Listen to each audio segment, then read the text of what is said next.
বিশ্ব ইজতেমায় লাখো মুসল্লির অংশগ্রহণে অনুষ্ঠিত হলো জুমার নামাজ। এ পর্যায়ে অংশ নিচ্ছেন মাওলানা সাদ কান্তালবির অনুসারীরা। সেখান থেকে বিস্তারিত জানিয়েছেন সহকর্মী মনিরুল ইসলাম মিন্টু। এখন তো জুমার নামাজ শেষ হলো, এই মুহূর্তে সেখানে কি অবস্থা দেখতে পাচ্ছেন জানাবেন।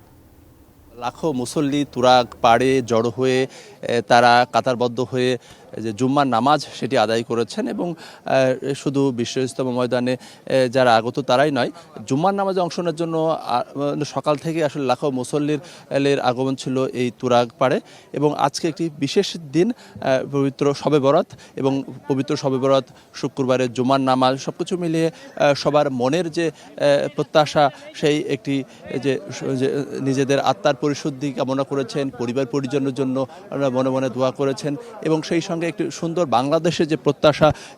এবং অনেক মুসল্লির সাথে আর কথা হয়েছে, তারা বলছেন যে তাবলিগের মধ্যে যে বিভক্তি তৈরি হয়েছে সেই বিভক্তি যেন দূর হয়ে যায়, কারণ সবাই এখানে আল্লাহর রাজি খুশির জন্য এসেছেন এবং আল্লাহ এবং রাসূলের যে পথ, সেই পথ যেন সবাই যেন মিলিত হতে পারে।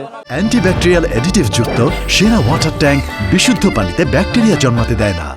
সেই বিষয়টি এখানে তুলে ধরা হচ্ছে এবং তাবলিগের যে 6 উসুল, কালেমা, নামাজ, ইলম, জিকির, ইকরামুল মুসলিমিন এবং সহিহ নিয়ত সম্পর্কে গুরুত্বপূর্ণ যে বয়ান, সে বয়ান জুমার নামাজের পর আবারও সে বয়ান শুরু হয়েছে।